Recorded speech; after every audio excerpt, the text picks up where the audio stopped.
Daily news खबरों के कारखाने की तरफ से आप सभी दोस्तों को प्यार भरा नमस्कार। योगी आदित्यनाथ पर बने गाने यूट्यूब पर काफी व्यूवर्स बटोर रहे हैं। उन्हें देखने वालों की तादाद दिन ब दिन बढ़ती जा रही है। हम आपको बता दें कि इस समय जब से यूपी में चुनाव हुए हैं और योगी जी मुख्यमंत्री हुए हैं, उसके बाद से ही अगर यूट्यूब पर कोई चीज सबसे ज्यादा सर्च की जा रही है, कोई नाम सबसे ज्यादा सर्च किया जा रहा है, तो वो नाम है योगी आदित्यनाथ का। योगी आदित्यनाथ का नाम सर्च में होने की वजह से लोगों को उनके गाने बहुत आसानी से मिल जा रहे हैं और लोग उन्हें काफी चाव से देख रहे हैं। तो आइए देखें, उन गानों पे एक नजर डालते हैं कि क्या बात है कि लोग इन गानों को काफी पसंद कर रहे हैं। जय श्री राम, जय श्री राम, जय श्री राम, जय श्री राम। सगरो यूपी वाला के उपहार मिलल बा, सगरो यूपी वाला के उपहार मिलल बा।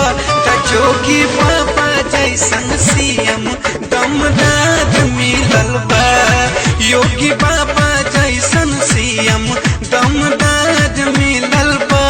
पूरे देश को संभाल रहे मोदी, पूरे देश को संभाल रहे मोदी, प्रदेश दिए योगी को। पूरा देश को संभाल रहे मोदी, प्रदेश दिए योगी को। हर हर मोदी घर घर योगी राहे जे कर रे।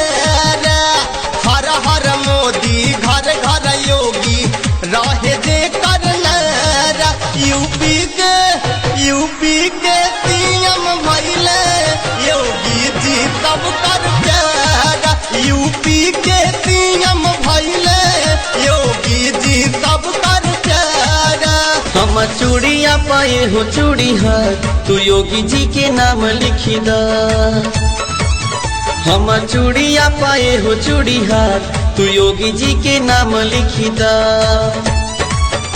उताकारी है प्रदेश के सुधार, उताकारी है प्रदेश के सुधार, तू योगी जी के नाम लिखी दा।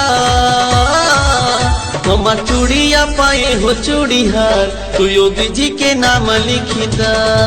ताहे दिल से वेलकम बा योगी आदित्यनाथ जी के, ताहे दिल से वेलकम बा योगी आदित्यनाथ जी के। यूपी के सीएम बनी गईले हो, अच्छा भइले। पूरा इंडिया में डंका बजैले हो, सीएम भइले।